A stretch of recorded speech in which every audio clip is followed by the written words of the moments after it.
وعلیکم السلام ورحمۃ اللہ وبرکاتہ۔ محترم بھائی، اگر کسی نے کسی کا پیسہ دینا ہے، کسی کا مال دینا ہے، اور یا اس کا چرایا ہے، ڈاکہ مارا ہے، یا جو بھی کیا ہے،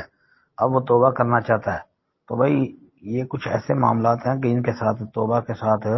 یعنی مطلب دوسرے لفظ میں کہوں، معافی کے ساتھ تلافی بھی ہونی چاہیے۔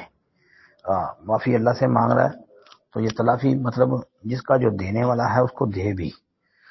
اب آپ کہتے ہیں کہ کیا اس کا نام ہے، اگر اس کا پتہ نہ ہو، اس کے ورثاء کا پتہ نہ ہو، تو اس کے ورثاء کا پتہ نہیں ہے، وہ بندہ جو ہے وہ دنیا سے جا چکا ہے، تو اس کے ورثاء کو تلاش کر کے کہ اس کے گھر والے جو ہیں، اس کے بیوی بچے، ان کو وہ رقم، پیسہ، مال جو بھی ہے وہ ان کو دیا جائے۔